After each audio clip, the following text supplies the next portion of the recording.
confirmed open. Okay, thank you, Clerk. And members, that's us confirmed open, and we do have a quorum, and I now call the meeting to order. I welcome all members to the 56th meeting of the Committee for Communities. Can I remind anyone in the public gallery that mobile phones must be turned off? Mobile tablet devices can, however, be used through a Wi-Fi connection, and all devices should be muted. Password details are available in the gallery for anyone wanting to connect to the Assembly's Wi-Fi network, and no recordings or photographs may be taken. Can I also remind members about the protocols regarding the use of electronic devices? Please switch all mobile devices to airplane mode and activate Wi-Fi connection. Please also use tablet devices discreetly in a way which does not interfere with proceedings, and be aware of the cameras and the sensitivity of the microphones throughout the course of the meeting. Thank you. So, agenda item 1, members' declarations of interest. Can I remind members it is your responsibility to declare any interest in any of the items under discussion today. Does any member have any interest to declare in relation to today's agenda items? Pam. Thank you.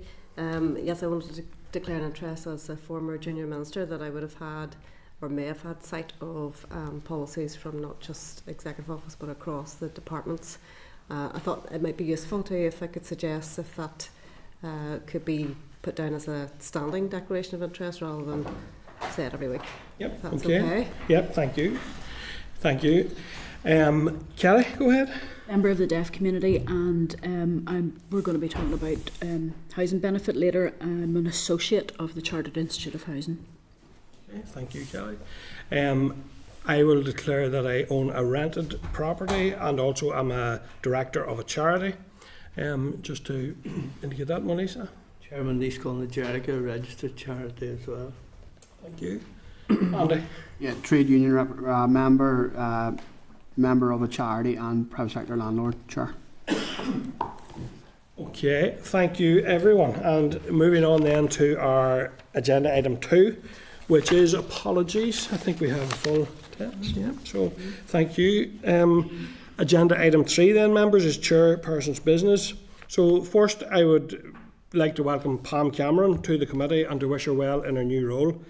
Pam and I have worked together in committee before in I think times when working together was definitely called for, and cooperation. I think that was really good. So I know the strength that Pam brings to this committee. Delighted to have you as a new member and want to wish you well. So thank you, Pam. And I know that the vast array of issues and subjects that come through this committee will be of interest to you in particular. So to Fáilte Róid. Thank you very much. And members, can I just check that we're content then to write to Brian Kingston to thank him for his work in committee? We did get the opportunity to do that last week as well. So thank Brian and wish him well, of course, in his new role. The other item, members, that I want to mention was that I attended a Cricket Ireland event last Friday in Malahide. It was to be the second of a series of 3 T20 matches between Ireland and England. Unfortunately, the weather on the Friday wasn't good, and rain did stop play, so we didn't get. However, I did enjoy the event. There was a great buzz about it. Good international occasion, and there are, I think, something over 45 cricket clubs here in the north, with hundreds playing the game. Really interesting story, I have to say. Part of my connection with this came from the camp that took place down at Stormont Grounds here at the Pavilion, which was an exceptional event, I have to say. I took a photograph that day of, there was maybe half a dozen hurls and half a dozen cricket bats just lying discarded on the ground, and the children obviously ran off and done something else. But I thought it was a great image. I think it's a very interesting story, I have to say, and maybe an undertold one. But would members be content to ask Cricket Ireland to provide the committee with a written update in relation to the extent of their work and to get a better understanding of their impact? Yeah, Kelly? Chair, that's a great idea. I would like, when Cricket Ireland come to us, to talk to us about the funding issues with cricket, because I know that their summer season means that many of the applications for funding come out, say, in April, and by the time that the applications would be handed in, well, their season's over. So it means then that unless they can apply for something that's a year ahead, it makes it quite difficult. So if we can hear about them, if there's been any movement or improvements on that for them. Yeah, members agree to that? Yeah. Great. Thank you. Okay, members then. Members, you will be aware that I raised the issue of the recent departmental data breach in plenary on Monday, and other members did ask questions on that day. I propose that we write to the department to provide a written response as to action being taken following this breach, and to ask what measures are being put in place to ensure that this does not happen again. If members are content with that part of it first, and then come to, Kelly? Could we ask for a written briefing from the Information Commissioner's Office about, because the Minister had said that they had been advised that they didn't have to share the information or let the people know whose information had been breached. I don't really understand that, to be honest, and I would love to hear from the Information Commissioner's Office if that is their guidance. If somebody doesn't know that their information has been breached, but the organisation that breached it does, I thought that would have been a notifiable matter to them, but it would be good to get a written information from the ICO just to clarify that. Yeah, I did wonder that as well. That was kind of the subject of my question to the Minister after he made his statement, and I think it is one that struck me as a bit unusual, and maybe more information, if members are content, would be helpful in that respect. Thank you. Yes, Claire? Did Andy want in there? No. Sorry. No. Okay, thank you. Members, I also want to go back to the departmental briefing received last week on the funding announced for the soccer and the tone and the manner of some of the officials in answering the question. And I have to say, I think it's been an ongoing issue where at times relatively straightforward, predictable questions are being met with kind of surprise and having to go back. And I recall also another session where we had asked questions about the numbers of people impacted by the cross-border in terms of the winter fuel scheme. We found out the following week that was substantial. I would have expected officials to know that. So I think there's an issue there that continues to kind of hamper the flow of information, the basic information, and perfectly within the remit of this committee, and indeed things that we must be able to discover. So I just want to take members' thoughts on that. Go ahead, Kelly. I have to say that I found it quite a difficult. The one about the football fund, quite a difficult piece with the officials. I don't understand why a statutory committee of the Northern Ireland Assembly is being told by officials that we have to request information via freedom of information. That just beggars belief that we would be denied information but get it through freedom of information. RHI recommendations have very clearly said that committee scrutiny is important, but the tone as well. It was now the guys were very defensive, and we were asking questions about issues that had been raised with us as elected members by those who were disappointed. But I found it quite difficult, and I just wonder. I know that there's been a huge turnover of staff across the whole of the civil service, but how often are the people who are coming here trained on what a committee is and what our legal responsibilities are, and general responsibilities, and how much we have access to information, and being told to use freedom of information, I don't think is appropriate. Yeah, I think that's. I think that is a concern, and there was almost an indication that nearly things will be available and published on websites, and funders do that all the time. And a question was if the department should be treated as just another funder, which it doesn't meet the measure of the challenge at all. Mark? Thank you, Chair. I think it's really just to echo that point, echo and maybe amplify even that point that Kelly has made. Not only do I think that's a disrespectful approach to a committee. Again, I'm not blaming the officials. They haven't been told what they could tell us or let us know. But it also, that approach does little to allay concerns of those clubs who do have concerns. And like I say, a few of them I'm aware of are still considering legal action. But whenever something appears to be as covert, or it's difficult to extract information, people are bound to be more suspicious that something is wrong. So I think it's in everyone's interest, all the information out on the table here for scrutiny, and if there's nothing wrong, that there's nothing wrong, Yeah. Thank you. So go ahead, Kelly. Can I just come back on that? I was a little bit concerned whenever the Minister in the Chamber seemed to be alluding that we were undermining officials by asking questions. To be honest, we are here to scrutinise ministers. We're also here to assist ministers. I have written evidence from an official that outlines what I said at committee last week, the concerns that one of the clubs has. I can provide that to the officials, to the minister. I'll have to redact the name of the person that has provided that, but it just doesn't sit well with me whenever a committee that asks questions for clarification on a matter that is causing concern, not just for those who didn't get, but across the whole footballing fraternity, because as we know at the moment, 20 are shortlisted. Goodness knows how many of those will get through. And I just think that as a committee that we're being set aside or disrespected, and the fact that we ask questions and we need the answers, but a lot of barriers seem to be getting put in place for that. Yeah, well, listen, in sum total, would members be content then we write to the department to outline the committee's concern around the tone of that session? Members content with that? Yeah. Yeah, go ahead, Pat. Not objecting to that, but just to say, to put on record that I haven't actually been able to listen back to the previous week's committee to get the full context of what happened, but no objection to that being said. Okay. Thank you, and thank you, members. And then final piece, I think, in this item is that to advise members there will be a closed session briefing from the department on the disability and work strategy at the end of today's meeting. So just ask all members to stay on for that session, please, if possible. Thank you. Members, moving on to agenda item 4, draft minutes, which are contained in your pack there. This is the meeting of the 18th of September, and the minutes are contained at page 7.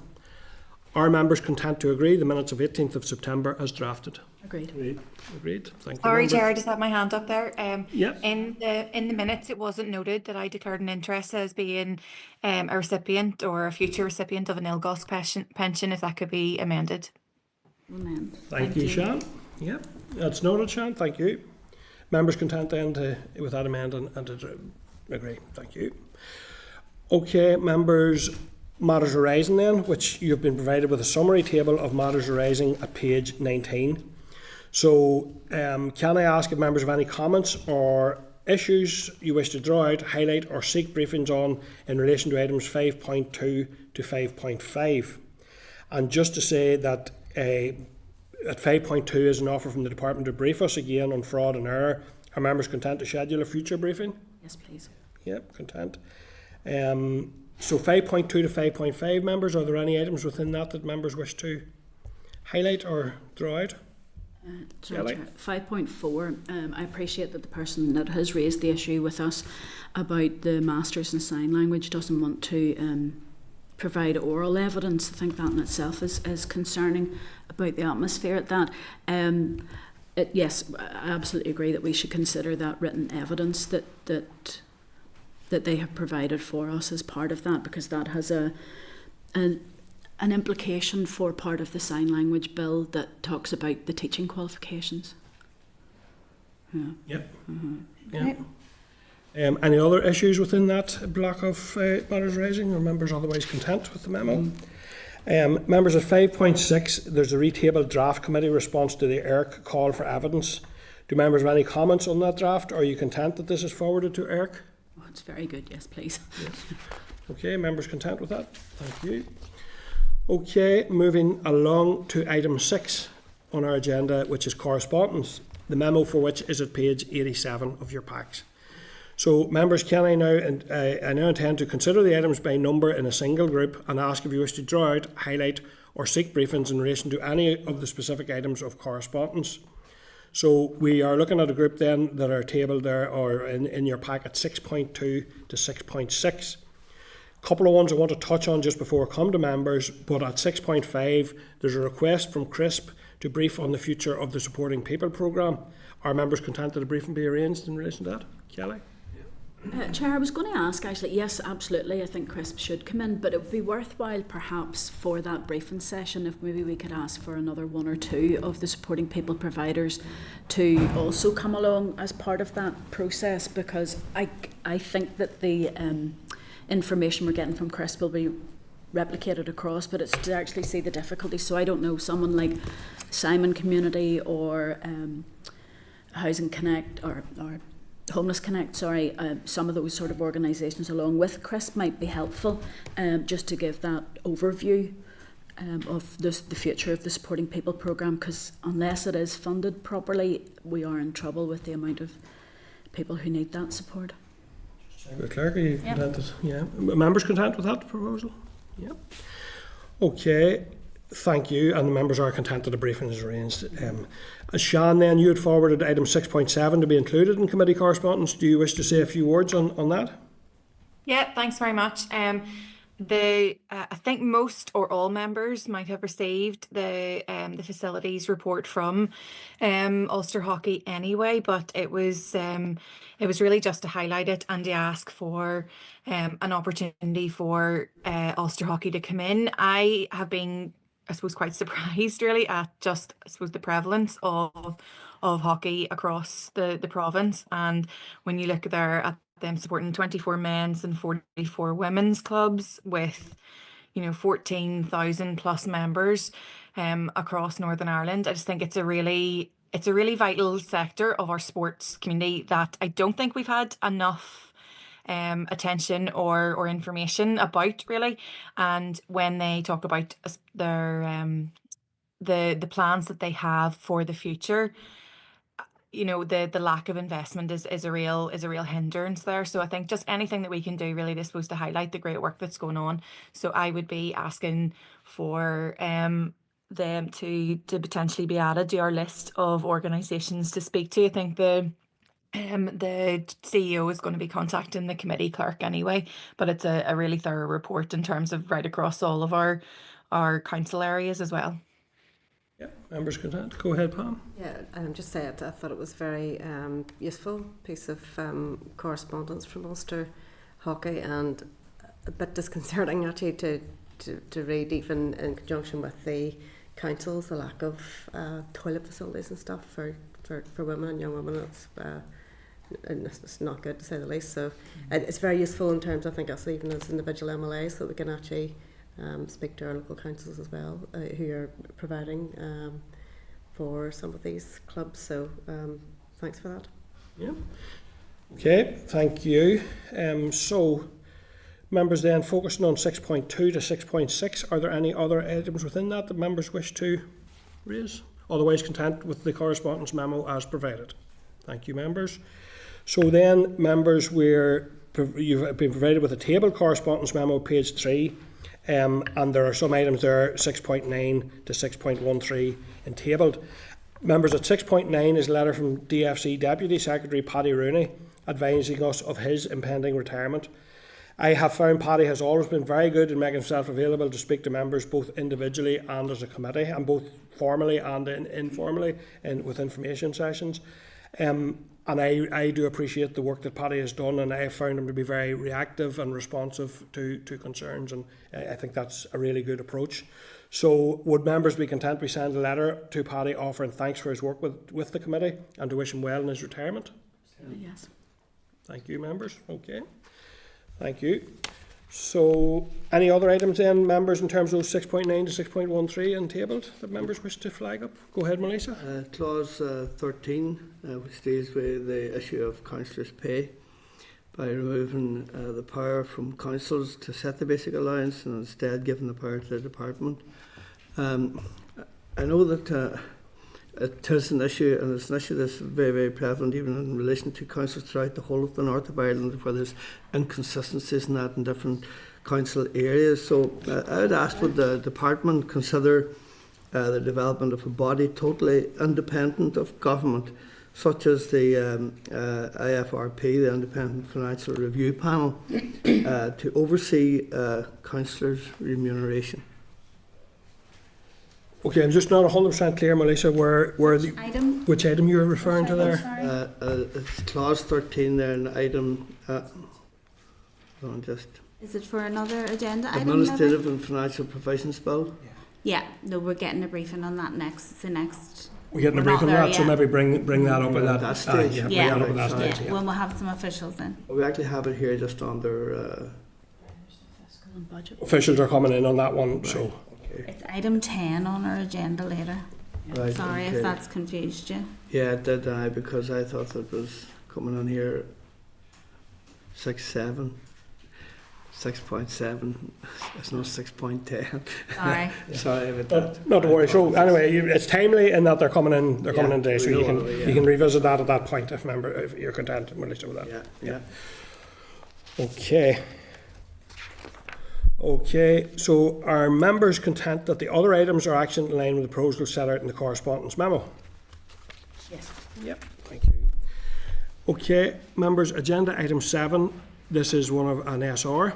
It's SR 2025/149, the Housing Benefit Habitual Residence Amendment Regulations NI 2025. So there's a copy of the rule at page 363. We considered this SL1 at our meeting on the 11th of September 2025 when we were content for the department to proceed to make the rule. Have members any objection to the rule? No. Therefore, can I ask formally that the Committee for Communities has considered SR 2025/149, the Housing Benefit Habitual Residence Amendment Regulations NI 2025, and has no objection to the rule, subject to the report from the Examiner of Statutory Rules. Are members agreed? Agreed. Thank you. Agenda item 8 is Department of Justice Retention and Disposal Schedule, and that's contained at page 377. Members, the Committee for Justice considered the schedule at its meeting on the 18th of September and had no objections to it. Do members have any objections to the schedule, or are you content to approve? Content. Content. Thank you, members. Members, then, we're moving on to a number of items now in relation to the Sign Language Bill. We need to allow time for the interpreters to set up for the live broadcasting interpreting for the next session. So I therefore propose we take a quick suspension of 1 to 2 minutes before we move to the next evidence session. Are members agreed? Okay, thank you. Committee Room 29. Sound.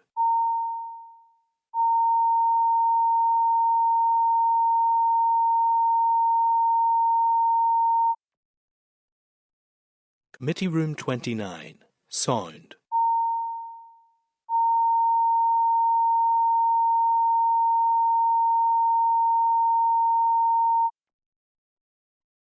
Committee Room 29. Sound.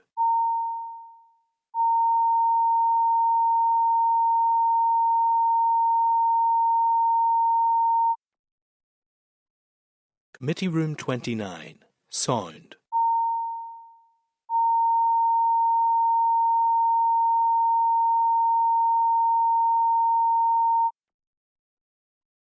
Committee Room 29. Sound. Yep, resume broadcasting. Thank you.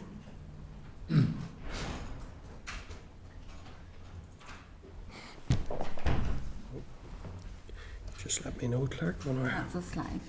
Okay, so that's us back in broadcasting, members, and we're moving on now to agenda item 9, which is the Sign Language Bill. So, members, we were due to be briefed today by the Foyle Deaf Association, but unfortunately they advised they were not able to attend. A copy of their submission is at page 457, and a copy of their presentation is at page 36 of table papers. So there's also a copy of a submission from the Deaf Women's Group NI, which is at page 477. Are members content to include a copy of each of these submissions in the final committee report? Yep, thank you. Members, at page 497 is a raised paper following a query from the committee on a review of costs associated with sign language legislation in Britain, Scotland, Wales, must have been England, Scotland, Wales, and the south of Ireland. The Assembly's raised team, from the Assembly's raised team, can I now welcome Aidan Stennett. Aidan, very welcome to the meeting to brief us in relation to the detail in the paper. So Aidan, if you want to please go ahead and brief members, and then we'll move to questions. Thank you, Chair. Good morning, everyone. I previously briefed the committee on the costs associated with the Sign Language Bill back in February. You'll recall at the time I noted that the bill's explanatory and financial memorandum contained limited financial information. It noted that the bill is an enabling bill and stated that it would have no immediate financial implications, but the costs could be incurred in the future when the department implements the powers that it provides. During that presentation, members had questions about the cost of sign language provision in other jurisdictions, and that is what the briefing today has explored, with a focus on Great Britain and the Republic of Ireland. It's perhaps best if I begin with some caveats. It's difficult, if not impossible, to compare the cost of provision across jurisdictions, and there are two reasons for this. First, sign language provision in each jurisdiction is different.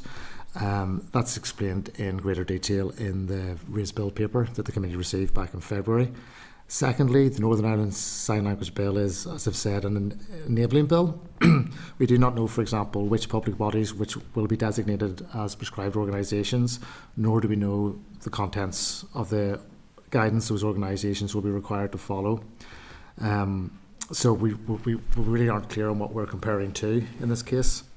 So within that context, direct comparison between jurisdictions should be treated with caution.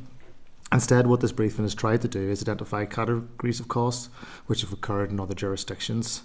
So looking first at the UK example, the British Sign Language Act was introduced to recognise British Sign Language as a language of England, Wales and Scotland. It also replaced a requirement on the Secretary of State to report on the promotion and facilitation of BSL by ministerial government departments and to issue guidance on the use of BSL. At the time of its introduction, the UK government stated that the Act would impose no new costs. Although the bill did require government bodies to report, this was not viewed as being additional to the requirements that had been previously set out under the Equality Act 2010 and the Public Sector Equality Act. Since the Act was enacted, the UK government has issued 3 reports on how government departments have used BSL. The latest was published in July, and this report, like the 2 that preceded it, they did not include any detailed financial information. What they do reveal, and what might be interesting to the committee, is that not all departments have produced sign language communications, and this was largely a result of department functions, with those with limited customer-facing roles less likely to produce BSL materials. Turning to Scotland, the Scottish BSL Act 2015 required listed bodies to develop plans and raise awareness of BSL. Cost estimates at the time of the bill's passing anticipated that the Act's provisions would result in a yearly cost of £755,000. The largest proportion of that cost, £530,000, was attributable to the development of and reporting of BSL plans by listed authorities. The Northern Ireland Bill does not include a direct provision for prescribed organisations to produce plans, and is not clear whether this will be a feature of the guidance to be drawn up by the Department for Communities in the future. The bill does include provisions for the Department to report on the progress of the bill every 5 years. Other categories of costs that may carry over from the Scottish example to Northern Ireland include staffing costs at both departmental and public body level, and costs for engaging with the deaf community. The Welsh Bill was introduced in June 2025, and that's subsequent to the bill paper prepared by Raise for the committee. As introduced, the bill contains provision for the Welsh Government to promote and facilitate BSL, publish a national strategy and report progress, provide guidance for public bodies, and appoint a BSL advisor and panel. Costing information produced by the Welsh Government estimated that the bill will have a total cost of between 3.8 and 4.1 million over a 10-year period. The largest proportion of this cost was attributable to funding to appoint a BSL advisor and the panel. Again, this is not a cost that is transferable to a Northern Ireland context, given the bill that's currently in front of the committee. The Welsh example does suggest that the Welsh Government anticipates some costs to be associated with the development of guidance. In the financial information, this is combined with the costs of producing a national BSL strategy, so it's not possible to disaggregate this cost.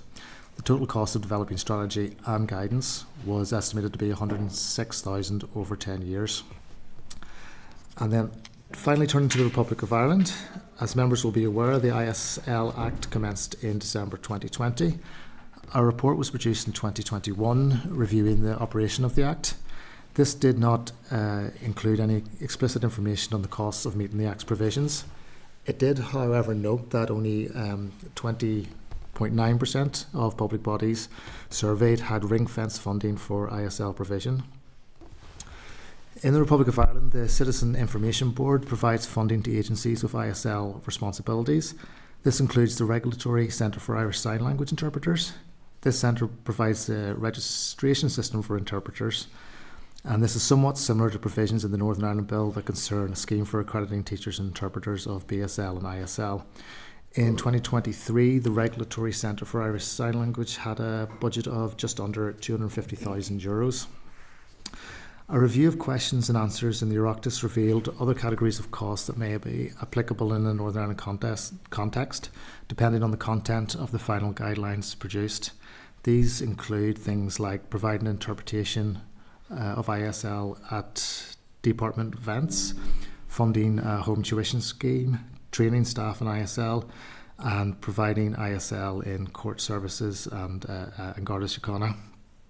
Similar to the GB example earlier, the review of questions and answers also revealed that some government departments in the Republic of Ireland reported limited ISL provision due to their role requiring limited public interaction. So thank you, Chair. That's all I wanted to cover. I hope it's useful to the committee, and I'm of course happy to take any questions. It is actually useful just to set that overall context and sort of get a handle on what some figures might look like. And I have to say, in some degrees, while they're substantial figures, we are going to clearly need to invest more into this area as a result of this bill, and that's what the bill will create, and I think that's welcome. I suppose really the one thing that occurred to me before I come to members was around, I think it was that many departments didn't do anything, or some bodies didn't do anything because they felt they weren't customer facing. In relation to how that affects this bill, I suppose, is the fact that we have the criteria within it that where it's reasonable and practicable for departments, that they kind of almost self regulate that. So it's not a question as such, it's more a comment that would concern me, but I just want to, I suppose, compare and contrast as we go through that and as to how that might impact the implementation of the bill, and to ensure that there is, for example, my concern I suppose would be, frankly, people saying, well, we're not customer facing, so we're just going to turn our face against it, and that could lead to problems down the line, or people not getting that improvement that they would hope to see. But it's not a question, Aidan, but just something that your briefing has sparked of interest to me that I'll pick up later as we go through. Kelly? Thank you very much, Aidan. There's so while the financial outcome of the current bill that we have in front of us, we don't really have those figures at the moment, but what I'm concerned about is there's part of this bill that says about the duty of prescribed organisations and organisations to take reasonable steps, and in 3.2b it talks about there's nothing in this section implies that prescribed organisations are prevented from taking into account matters of affordability to them. My concern is that we've seen from the other areas that not everywhere is putting sign language into, or interpretation into place. In having something like that within the bill, does that not already given out to those prescribed organisations that if they could say it's too expensive to provide this? I think we'll get into a bit of legal interpretation on that one. I don't think I can answer that. It may be a good question to direct to the department. You don't think that matters of affordability was included in any of the other? You didn't find that in any of the other regions? I didn't come across it. That doesn't mean it's not there. I wasn't specifically looking for that. I was looking at. And the fact that this is an enabling bill. We could go completely daft here and throw a load of stuff into this bill that could cost a clean fortune. You know, I would be quite happy if there was a deaf primary school and a deaf secondary school in every sort of council area in Northern Ireland, which would cost a lot of money. So I'm just thinking, from our point of view, when we're taking forward, if we're taking forward any amendments to this bill, there will be financial implications. I'm just wondering how far we sort of can push this to make sure it's inclusive, to meet the needs of people who require sign language, whether it's British or Irish Sign Language, and this matter of affordability, because we want it to be good provision as opposed to just providing it. So I'm just wondering, was there anything that came out from the from your research into the papers about other governments and how they have had to consider that balance? No, Okay. it didn't. I think the interesting, I think an interesting point in the Republic of Ireland example was that not all. I'm just going to check for the wording here. So not all departments had ring-fenced budgets, but also there was. Apologies, I'm just scanning the document. So 31% of bodies were unaware of the ISL Act, and 36% that they were only 36% stated that they were fully compliant.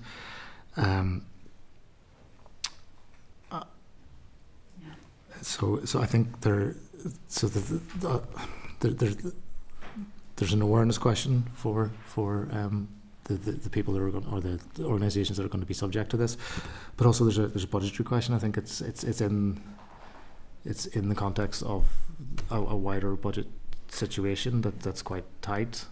I think my concern is that we do have the Disability Discrimination Act here, and for instance, an organisation wouldn't be able to get away with not putting in, say, for instance, ramps or different things, but the affordability measure means that they could get away with not providing interpretation for sign language.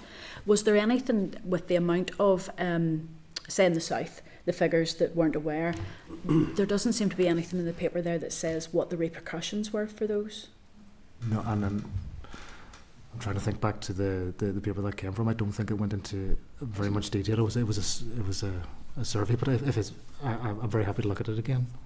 It'd be interesting to see, because one of the things that I am concerned about is if in the bill the Department for Communities says that it doesn't have the ability to sort of force anything on any other prescribed organisations, and then the affordability matter comes in.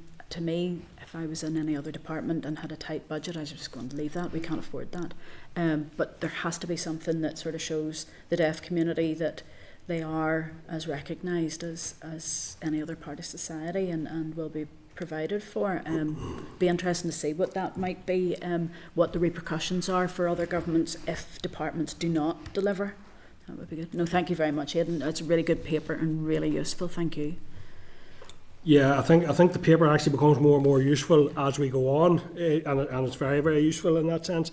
And I suppose one of the things that occurs to me is, can we learn anything from Wales in relation to, so we know we're dealing with 2 sign languages here, but in Wales they're dealing with 2 core spoken languages. Is there additional cost to that, and can we ensure that those are seen as reasonable, given there are 2 clearly defined forms of sign language?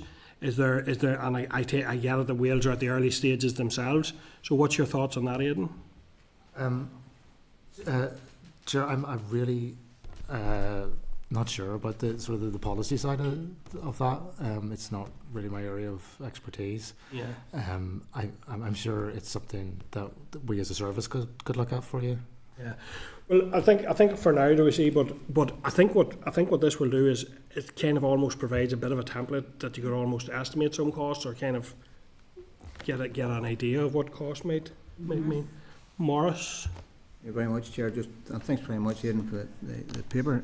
It's very informative. I have a couple of off-the-cuff questions, and it would be, what provision is there in the Republic of Ireland for BSL? Could you perhaps delve into that and what the costs are?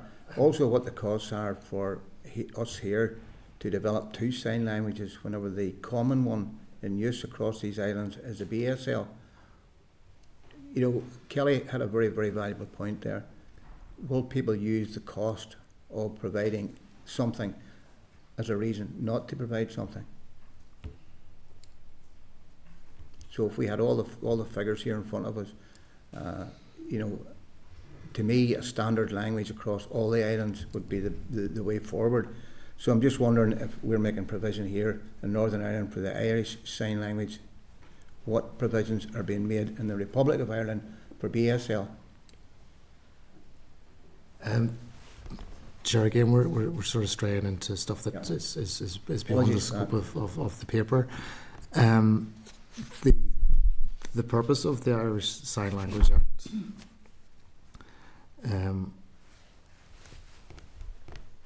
was to promote Irish Sign Language. With regards to the cost of promoting two sign languages in Northern Ireland, the information that is available on the bill is limited. There is no cost information, so I can't comment on that at this stage. But it will be something we need to consider down the line, the cost of providing things for this assembly. This is a great place for giving money. It's not ours away to anything. So there needs to be a bit of housekeeping taking place here, not just from what I'm talking about here, but right across the assembly. I mean, if you were in the assembly chamber for 4 weeks, you would think that this place here is coming down with money. The speed we give it away, we don't have it to give away, unfortunately.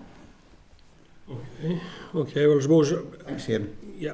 Thanks, Morris. Right, Chair, it was a wee bit. No worries. I think for me, one of the very key acknowledged strengths of the bill is the approach to include both sign language, because if people are vulnerable because of additional communication needs, the fact that they're in a minority within a minority makes them more vulnerable, if anything. So I think that's to be welcomed. I think that's something that, and as far as the cost argument goes, and it's valid and it's absolutely one that we must always take into account. But the discrimination that people potentially face and the benefit of opening up services in a fair and an equitable way, if it has a cost, then and it will have a cost, that's I think something that is absolutely valid that we will be looking at. But we'll have much more obviously on the bill as we go through. But I think if there's any other questions, go ahead, Pam. Just a quick one. Thank you. And I need to read over again, and it's useful to have this information. I'm really getting up to speed as a new member on this committee and on this bill. But is there any reference in your paper to the cost of building capacity in order to deliver sign language? You know, is that because clearly that is going to be, we know how pressured those services are, and we know that there's very heavy burnout of interpreters and a lot of reliance on the same people. So clearly there's a huge need to educate and to bring up so that we actually have the capability of delivering proper and rightly so sign language in both languages to ensure that people are not left out in the cold as they currently are. And I think it's something I'm very passionate about, the fact that there's an entire deaf community who have been ignored and sidelined and left with no access to basic information, and that's just not right. So I welcome where we are with this bill, and really looking forward to seeing more progress on it. But is there anything in your paper directly relating to the possible costs of building capacity? Yeah, there's limited information on that. There are a couple of examples that came out from those questions and answers in the Oireachtas. So the Department for Education introduced an ISL home tuition scheme, which had a budget of €300,000 per year, and then there was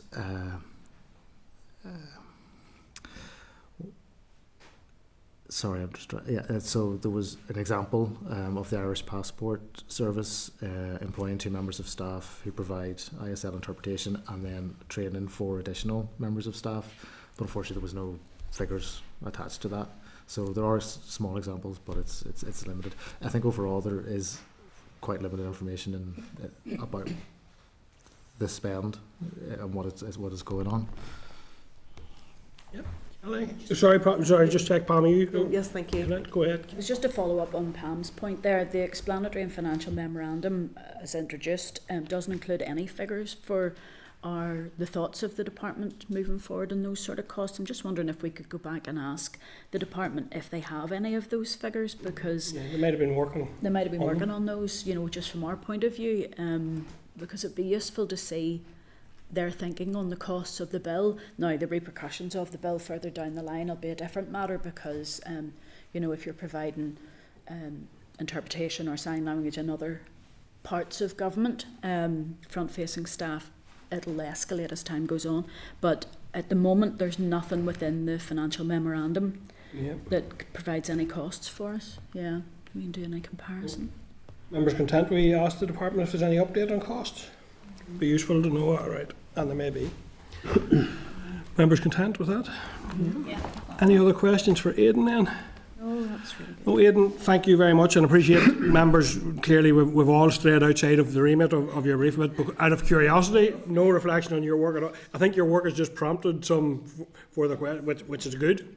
So thank you for that, and I think it'll be a very useful resource to refer back to as we go through the remaining stages. So thanks for that, Aidan. Okay. Okay, members. So we now do need to take just to check. Before I go then, any follow-up actions in relation to that? So Kelly has identified and we've agreed one there. I did want to say at page 512 there's a copy of the Belfast Statement on Mental Health and Deafness, and Kelly, I believe you'd asked for that to be included in papers this week. Just checking, do you want to say anything in relation to that? Just very quickly, I've been talking to Brian Symington, amazing gentleman, and John Carberry. They have been leaders on campaigning for sign language for some years, and this was something that was agreed way back in 2014, and this is part of why this is so important, why the sign language bill is so important, and why we need to ensure that, see, this provision of affordability, that we take that into consideration, because if we don't enable translation and interpretation to be provided for something like mental health, then we're leaving people out, and we can't do that. So it's a difficult one for me, that that part that's currently in the bill about matters of affordability would take precedence over the needs of deaf people. Yeah. So, but Brian and John are amazing men. I would recommend to anybody to have a conversation with them. Yeah, Very yeah. good. And I have also, and I agree, they are exceptional activists and experts in all of that field. So that certainly is. I would agree with you there. Okay. So anything else then, members, in relation to that before we take another short break then to allow the interpreters to finish up their interpretation? Bring that off screen, and then we'll come back into session. So go ahead, Kelly. Committee Room 29, Sound.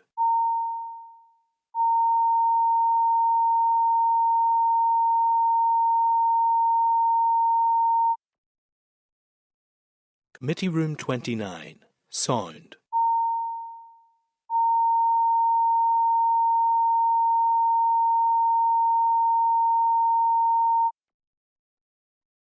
Committee Room 29, Sound.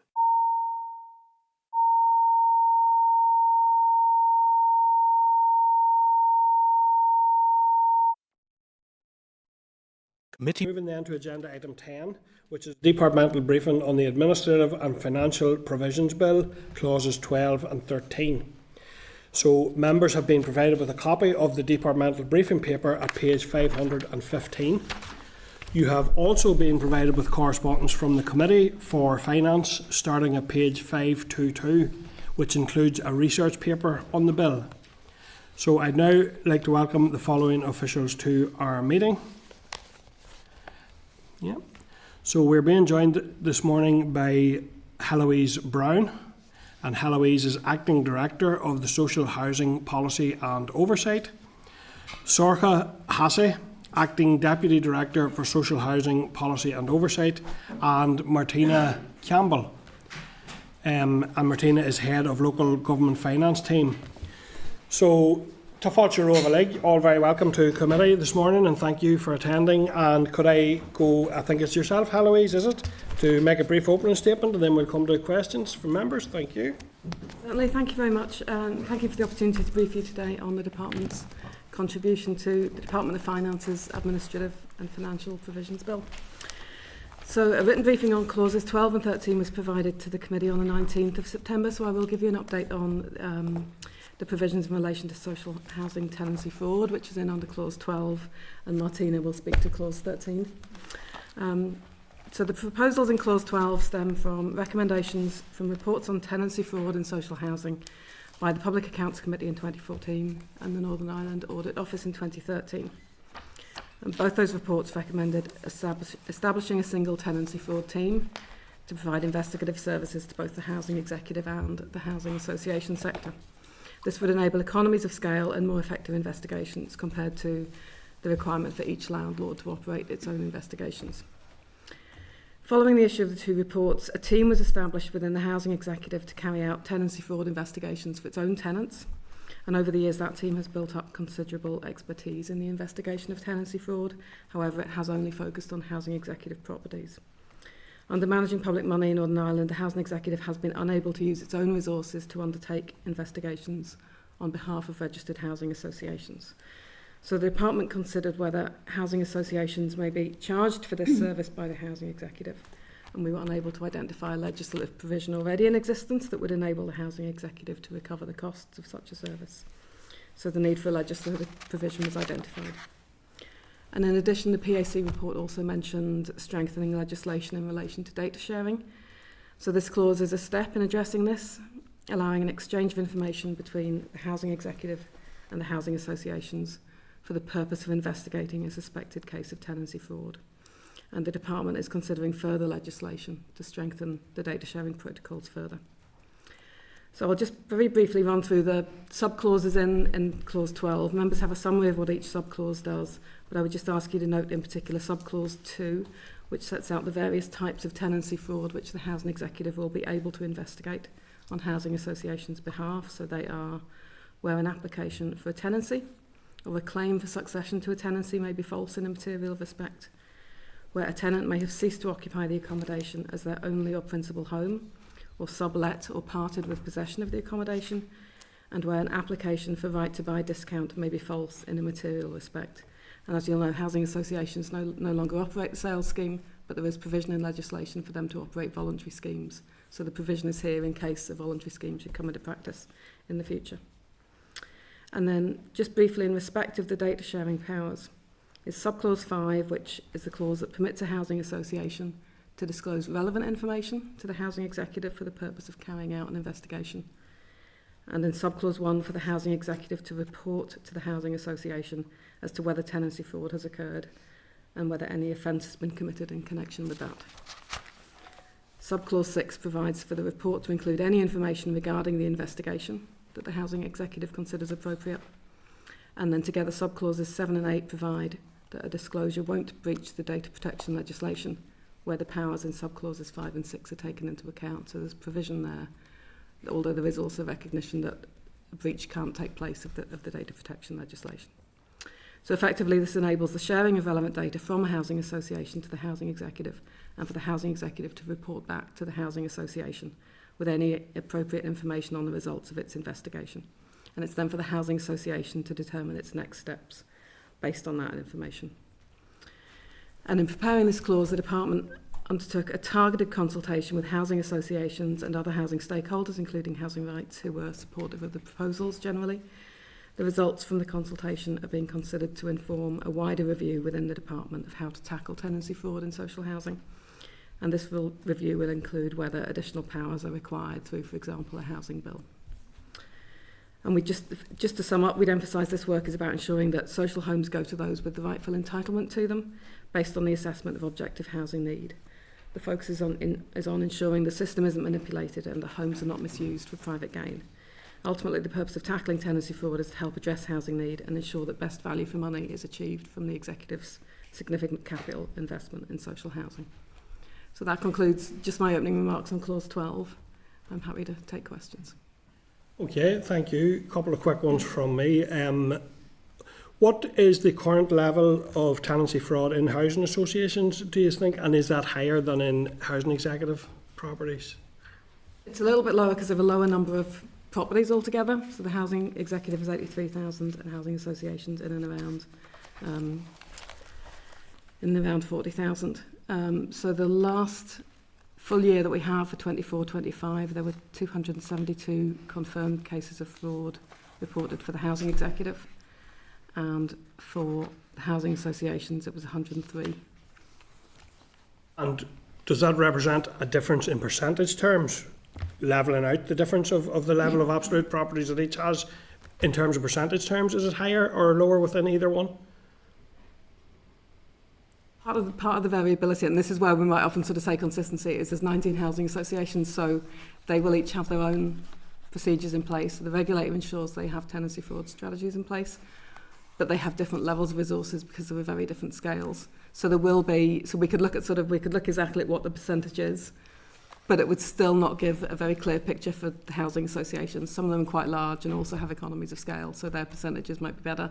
Some of them be very small and feel that they're community organisations and they know their tenants.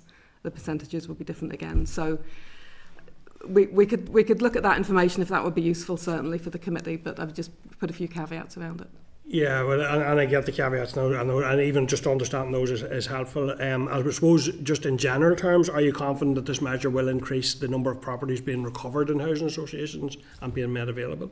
Yes, certainly. It's certainly there was a sense that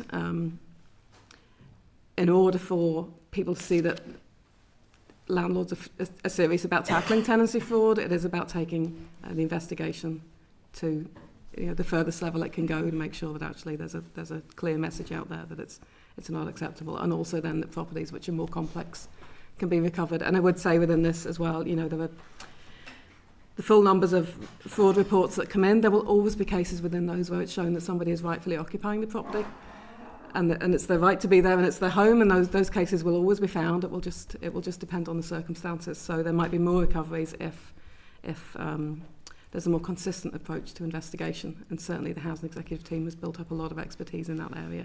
So we would certainly expect more recoveries, but I would say that with a caveat that some of the non-recoveries are because people are rightfully in their home. It's not fraud. Okay, and that actually takes me on to the other point I was wondering about as you went through the presentation. So again, taking it that succession fraud is important. There does, however, seem to be a lot of cases out there of genuine succession rights being denied. Is there any thoughts as to how we ensure that while you're dealing with the fraud, that also that where genuine cases are being mitigated against, that there are changes, anything in planning for that? There's, as you say, there's a lot of interest in it. I think that the way to address that is through looking at the succession policy, particularly because the landlords, when we speak to landlords, they are applying the policy. And what can sometimes happen is that, if there's provision for one succession, it depends on the person in the property being aware that one succession has taken place. So perhaps some of this is about better communication with everyone who's occupying the property. There might be, different ways of addressing that. It does seem to be an area that needs some attention, so I appreciate that. And finally for me then is in relation to, you touched upon the fact that there is a review taking place and the scope of the review. You had mentioned one of the issues looking at what additional powers. Can you give me any other sense of what the scope and remit of that review will be, and when will it be completed? When can we expect as a committee to see feedback on that review? We would hope that there'll be consultation within months by the end of the calendar year. We'd certainly hope that will go to that timescale. There is learning from the PAC recommendations and NAIO recommendations around making the process more consistent and being more consistent when we talk about fraud, when we talk about recovery or abandonment, that those terms are being used consistently by the different landlords. So there's a bit of work there that is non-legislative, isn't about just how we sort of monitor that practice. But in England, for about 10 years, they have had provisions around legislation against subletting in particular, which did make it a criminal offence. And making something a criminal offence brings you into different levels of protection in terms of the data that can be shared and investigative powers. So for questions around, for example, around sharing information with utility companies, that becomes much more straightforward when something has been made a criminal offence. So that's one of the things we would expect to look at in the consultation that's coming soon, is whether making it an offence will enable better detection and more recovery than we can under the current system. Thank you, Heloise. Kelly? Thank you very much. Thank you very much for the work on this, and I appreciate your time's tight to get response back to the finance on this one. But I'm just wondering, so the housing executive will be able to investigate tenancy fraud for housing associations, and they'll be enabled to charge a fee. Are there any thoughts on how that fee process would work, or costs or anything like that at this stage? It's still very early stage because, as you can imagine, that was the one area where the housing associations had a lot of questions. The housing executive can estimate what their costs would be, so in order to achieve full cost recovery, what they would need to raise from those from the social housing associations. We're still in discussion with them. I would say we're looking at different options about whether, you know, how the charge is scaled, as you say, for a very small association compared to the larger ones. It's a small amount when it's shared between a larger number of organisations. So if it is proportionate, it's looking at a very, very small proportion of, say, the annual rental cost of a property. Yeah, it would be very And small. if I'm just thinking sort of on down the line a bit, if there is tenancy fraud found in, say, for instance, a housing association property, how does that tie back to reporting if housing benefit is involved? And I take it then it would be for the housing association to make right in whatever legal process. So there will be costs involved there, and there will obviously be costs involved with involving housing benefit teams. Has that been sort of worked out yet? To some extent, on the housing benefit side, there is good communication in terms of fraudulent activity in terms of tenancy fraud and with housing benefit. So there is those lines of communication are there. Obviously, because the housing executive is operating at the housing benefit payments. For the housing association, when that information goes back to them from the housing executive to say what their investigation has found, it will then be for the association to decide what to do. So it may be that they simply recover the property. It may be that they feel that they've got the evidence there with the support of the housing executive to bring a prosecution. And we've left that in terms of allowing that at this point, because if there is later legislation for a criminal offence, that means that the housing executive can consider those whole costs. But it would be for the housing association to determine whether it has the resources and the willingness to bring a prosecution forward if there was legislation. At the moment, any prosecution would be under the Fraud Act because there isn't a specific tenancy fraud offence. And I'm just thinking, I'm imagining that the housing executive isn't going to be going into every housing association and testing all of their properties and tenancies. So I'm sort of thinking that if a housing association is bringing this forward to the housing executive, they know rightly they've done their own pre-investigations to that. But what legal ability will the housing executive have to direct either the housing association or to remove the tenant from the property if there is fraud? Okay, so it would always be for the landlord to remove the tenant, so it would always be for the housing association. The housing executive can have its own data sharing protocols in place with other companies, for example. So it may be able to get more effective data sharing as a public sector organisation than a housing association would. So what we would envisage happening is the housing association would still do its preliminary investigations if it's about looking at whether somebody's going in and out of the property and who that is. At the point when it becomes that they feel that they don't have the powers or the expertise to do that in a way that could ultimately support a prosecution, if a prosecution was to take place, that would be the point they would decide to ask the housing executive to step in. And then the housing executive will bring they have a team quite often with sort of very specialist background, so they will be able to bring a standard that if it came to court would be more likely to stand up in court. And then just finally on that then, so if a person is found guilty of a tenancy fraud, I don't see there what the potential penalties could be. Is there any thoughts on that? So at the moment, because it's under the Fraud Act, there haven't been prosecutions because it is difficult to prove. If you look at the legislation that's operative in England, it's a fine basically for unlawful subletting, and there can be unlawful profit orders as well. The legislation provides for that. So if there's evidence that somebody has profited from subletting a property, that can be recovered by the landlord. So that there's that, and there's a fine in terms of if the criminal offence is established. So the landlord has to recover that cost. Yes. So it'll be for the house, although the housing executive could have found the person guilty, it will be for the landlord to recoup the costs or recoup that loss. Yes, in effect, because it would be their property, it's their asset that has been misused. Thank you very But much. again, the housing executive is still doing it on a cost recovery basis. Yeah. Thank you very much. Thank Thank you. And just before I come to Melissa on this section, just to point out we are going to hear about clause 13 and then we'll take some more questions. So just bear that in mind in terms of timing. But anyway, we're okay. Melissa? Yeah, Fadja Rove, Sean you. You're all very welcome. Just sitting reading the presentation to date, I had a sense that the greater responsibility is with the housing executive. and that the housing associations maybe have a duty, we'll say, to provide information, nearly as if they have come on incidentally. But to what extent are they actually expected to be proactive in identifying housing tenancy fraud? I mean, they certainly are expected to. They will all have tenancy fraud strategies in place, and the regulator, as part of the department, will check that in the annual check that it does in terms of the procedures that the housing association is required to have in place. I think where we would see a benefit is in more consistency, so that the thresholds for when the associations feel they need to push on a particular area are more consistent, and then when they refer a case to the housing executive, once they can do that, are more consistent. And I think we could drive a bit more consistency with these kind of measures in place. Thanks, Melissa. Mark, you have a hand on screen there. Go ahead, please. Lana Wright. Thanks, Chair, and thanks for the presentation. I'm glad to see that steps are being proposed and being taken that they actually, I suppose, improve and make more consistent the approach to tackling tenancy fraud. In terms of, I think you'd said, sorry, what was it? There were 400 cases, maybe about 400 in total. Was it 270 housing executive and 130 housing association? I don't know, have you a breakdown of like what percentage of them were succession fraud and what other fraud types were in that mix? I also see there and further down in our documents, page 553, that last financial year, the housing executive had 752 new cases of suspected tenancy fraud.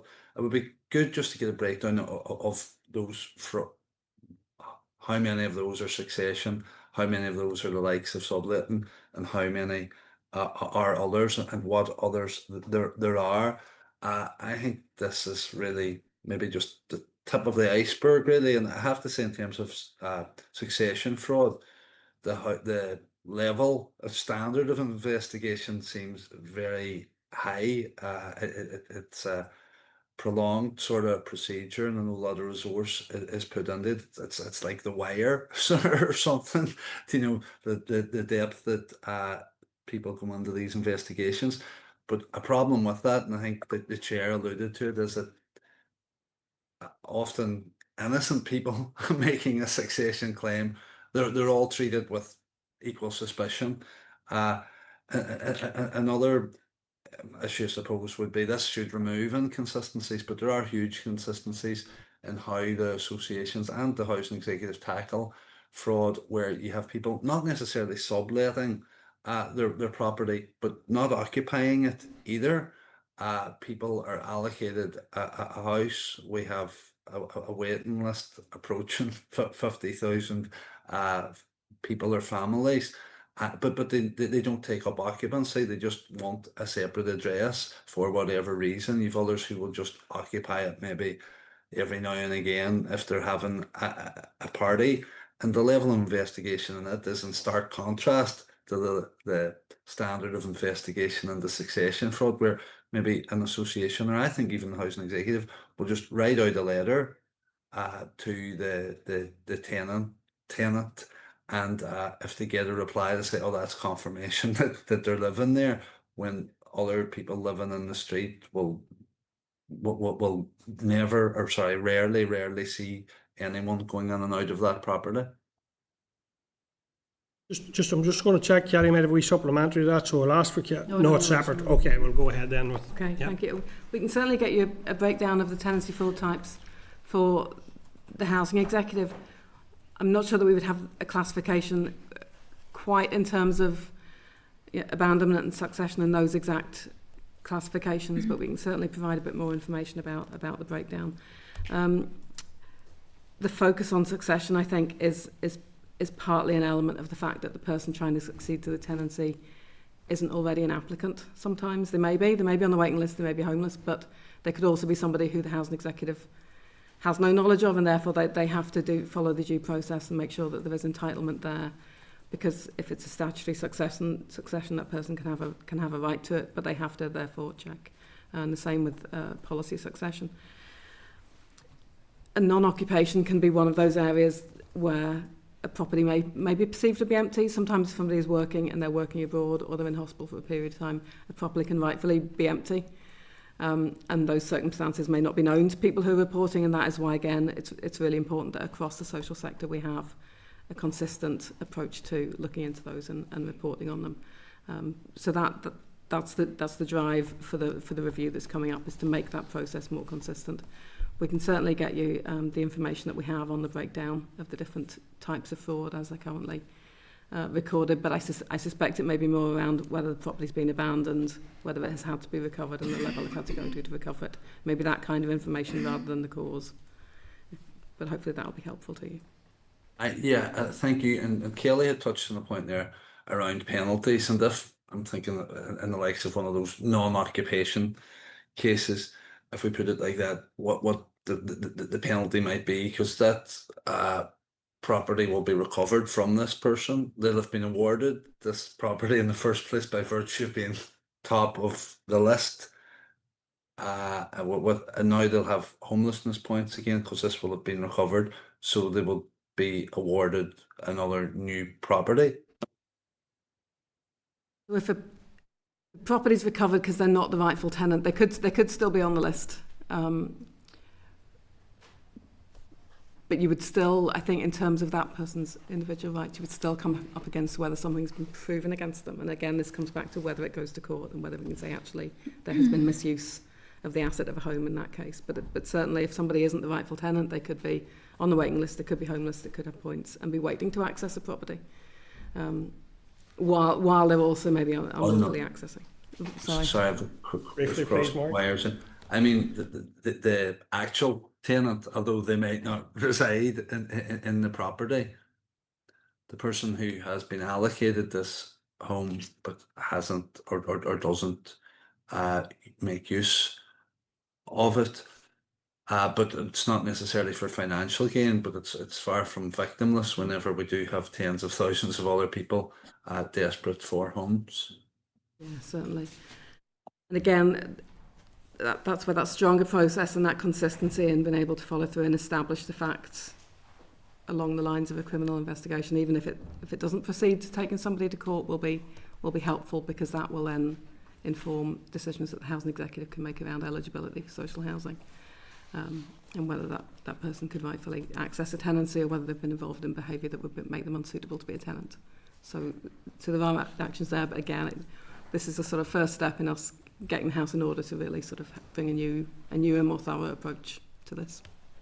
Okay, thank you. And just if I could pick up slightly, and I have to say, Heloise, I think there's been some real good engagement and answers, but I do want to point out, just in the spirit of an earlier discussion that we had around that issue, that question marks around the categories. I would have thought that a fairly basic one, and one that officials would have thought of in advance, it might be. So I'd be very keen to hear that information back. I think that's a really important around the categories. So just to point that out.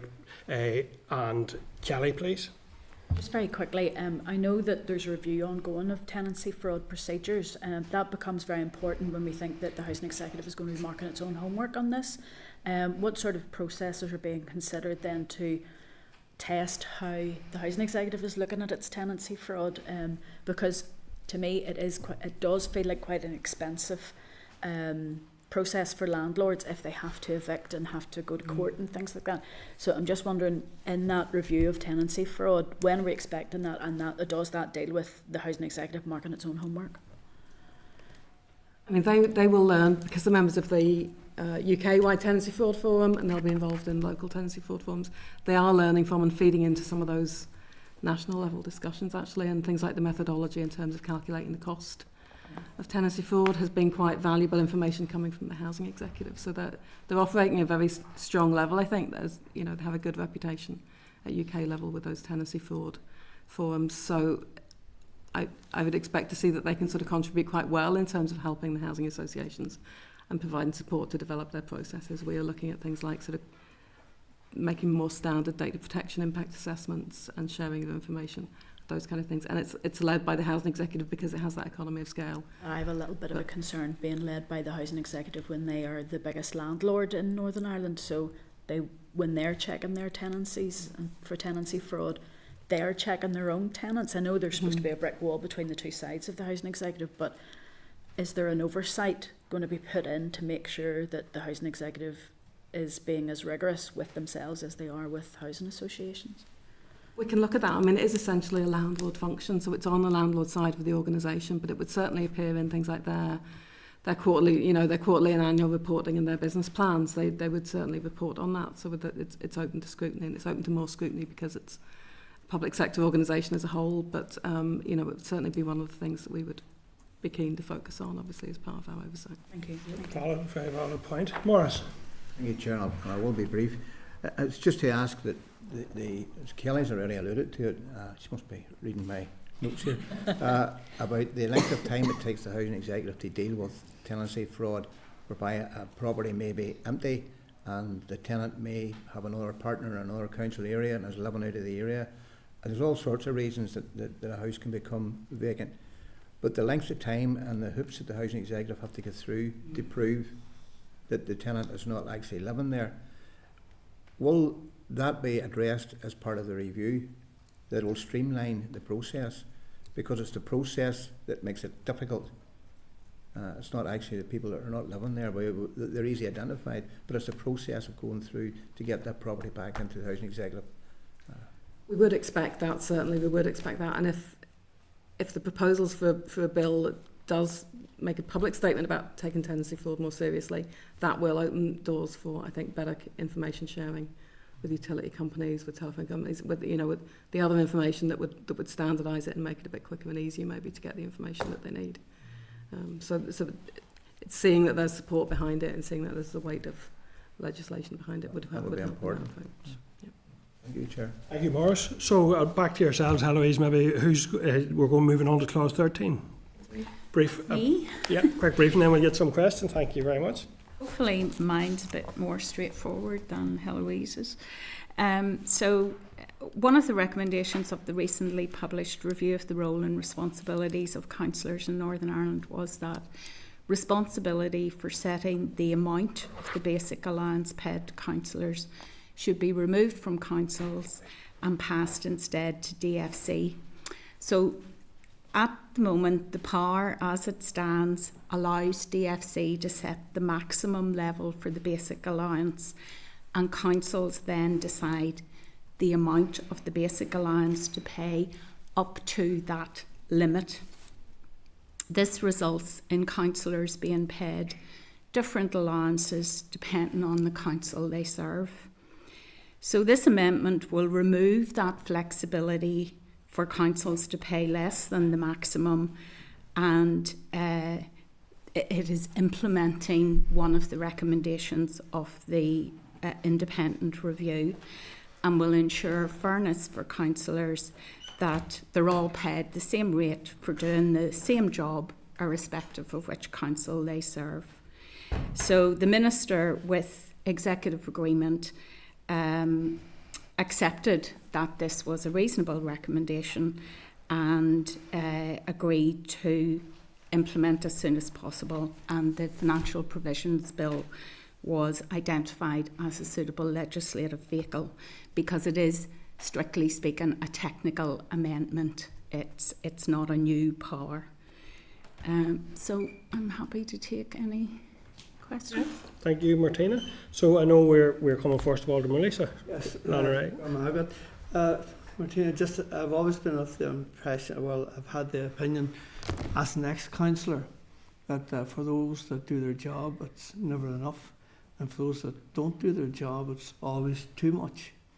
But at the same time, I do think that, and I would ask maybe if the department would consider the whole idea of the development of a body totally independent of government, such as the IFRP, the Independent Financial Review Panel, that they in fact would oversee what it is that's paid to councillors, and that would be standardised throughout all of the councils here in the north of Ireland. Yeah, that strictly speaking, the review was independent. It was conducted by an independent chair, and there are powers within the Finance Act to set up a remuneration panel. So certainly, in looking at implementing all of the other recommendations, that is one of the issues that we will be considering. I think that the independent review panel, but that in fact would have the power then to actually say this is what councillors should be paid, as opposed to it actually being a decision taken, say, within the department itself.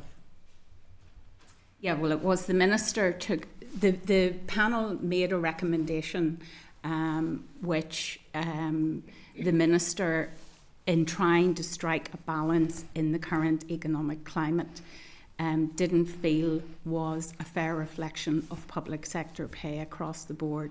The panel had recommended an increase in the region of 28.8%, whilst other public sector pay was in the kind of lower range. So in striking that balance, the minister decided that a 5% pay rise was appropriate.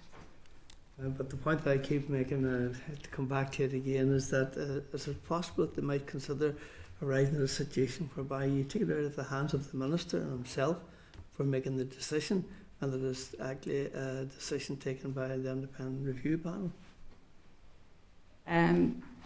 I suppose that would be something that we could consider, but would probably require an amendment to the legislation at some point in the future. And it's certainly something that we will consider, yeah. Thank you. Morris? Good Chair, and Chair, I'll be brief. I have no issue at all with the councillors getting a rise whatsoever. But as Melissa has touched upon a point there, that there are some councillors that the allowance they get is not enough for the work they do. And there are others who, quite rightly, it would be far too much for what they do.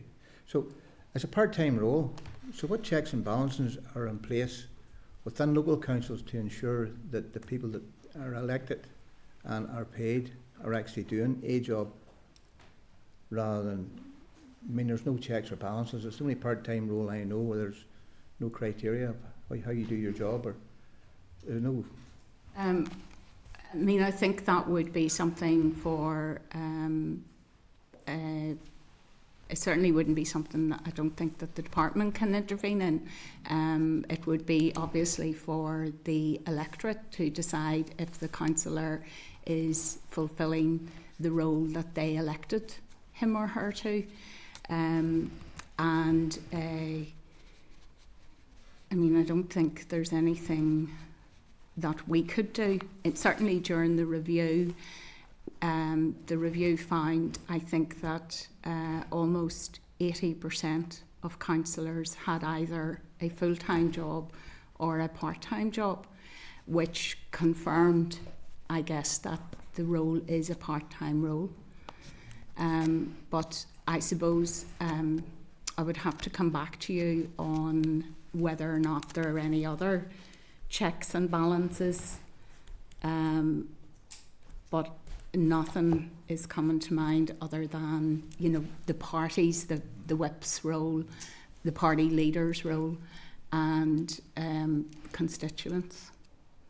And the people who aren't in parties. We'll leave it there. Oh yes, okay. I could go further than that, Morris. I'll leave it there. Thank you very much. Okay. Thank you. Thank you, Morris. Sean, you've indicated there. Go ahead, please. Yeah, thank you very much. And I mean, I welcome any opportunity to get a bit of consistency across council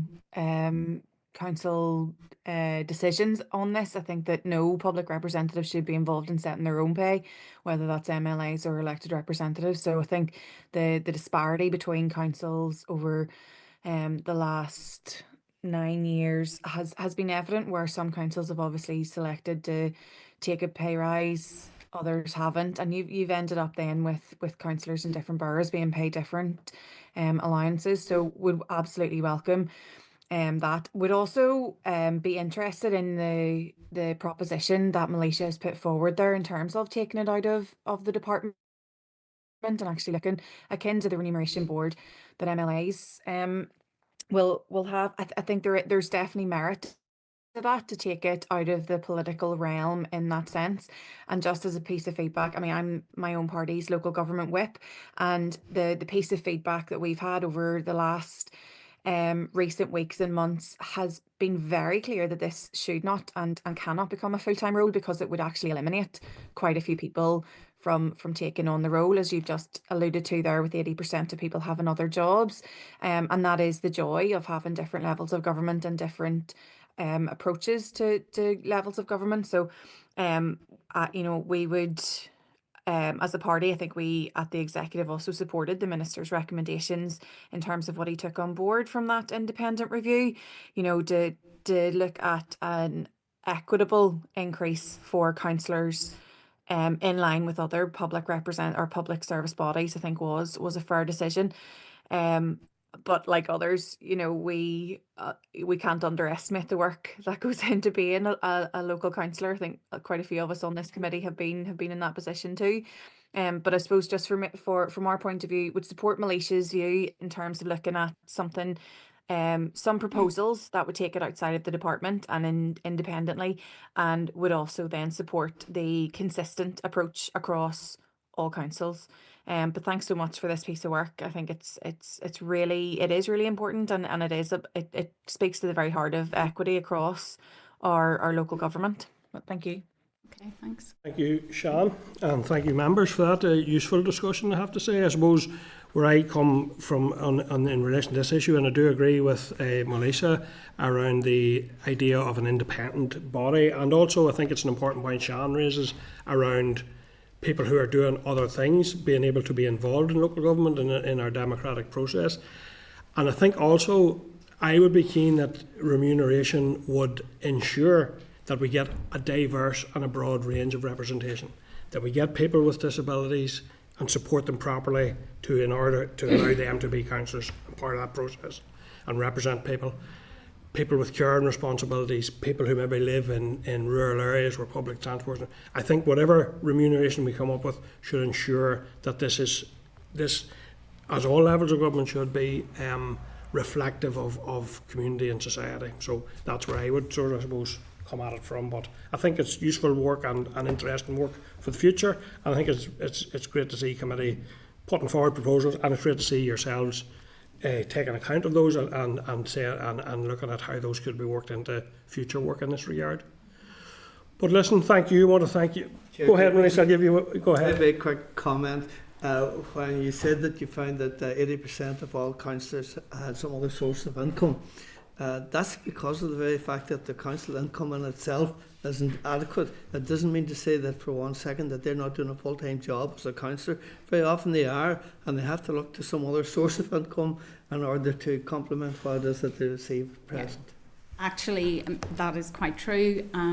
The survey that the independent review conducted, it had a very high response rate. I think it was something like 62% of councillors responded to the survey. So you can kind of look to the results with some degree of credibility, I guess.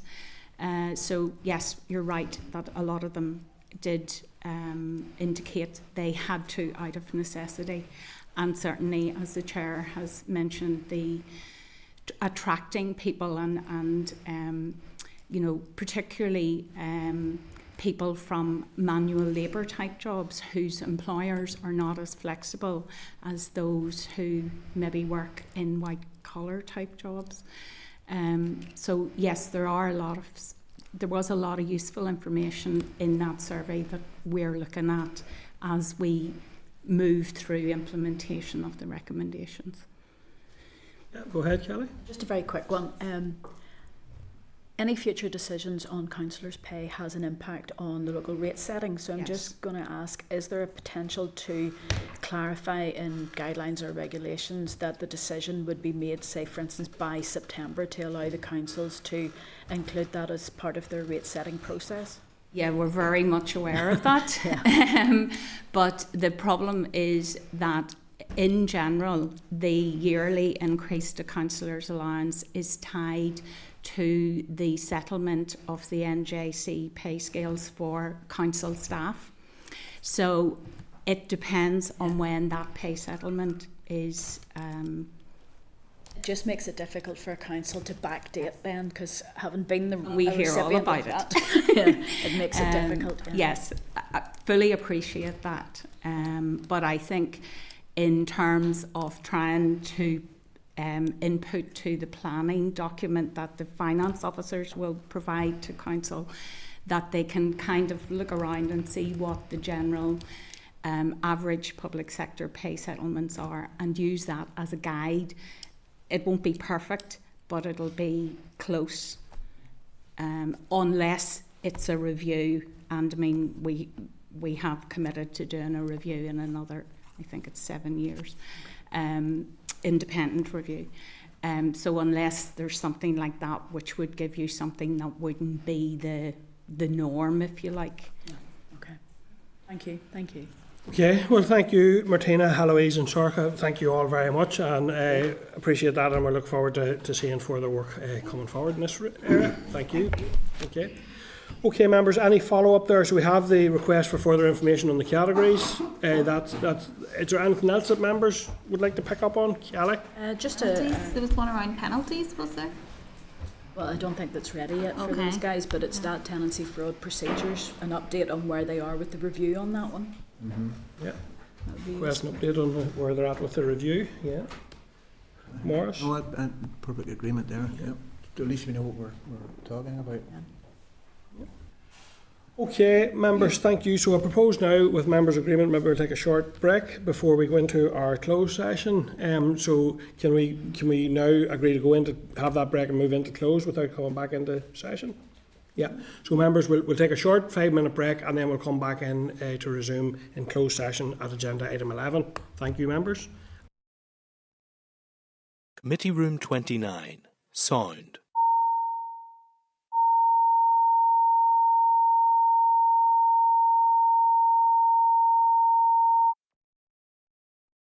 Committee Room 29. Sound.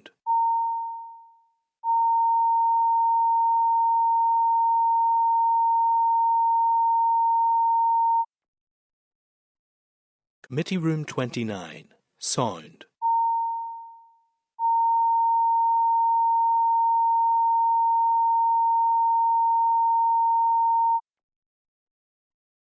Sound.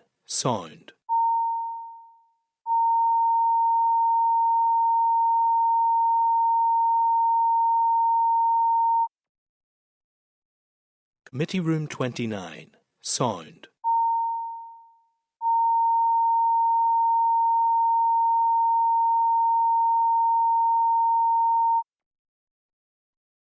Committee Room 29. Sound.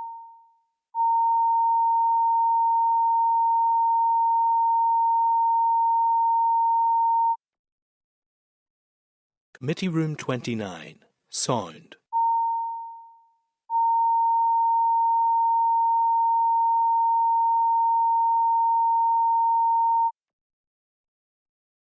Committee Room 29. Sound.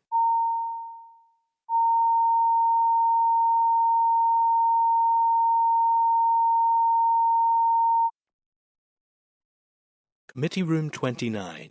Sound.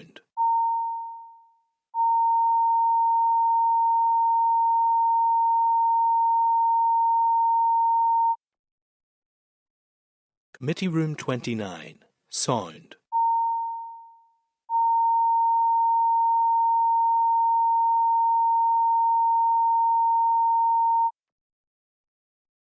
Committee Room 29. Sound.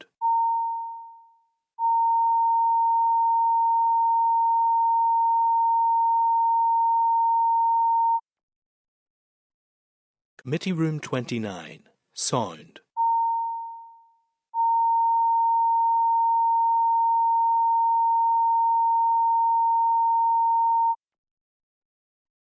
Committee Room 29.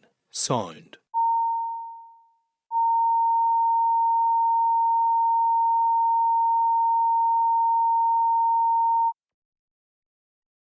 Committee Room 29. Sound.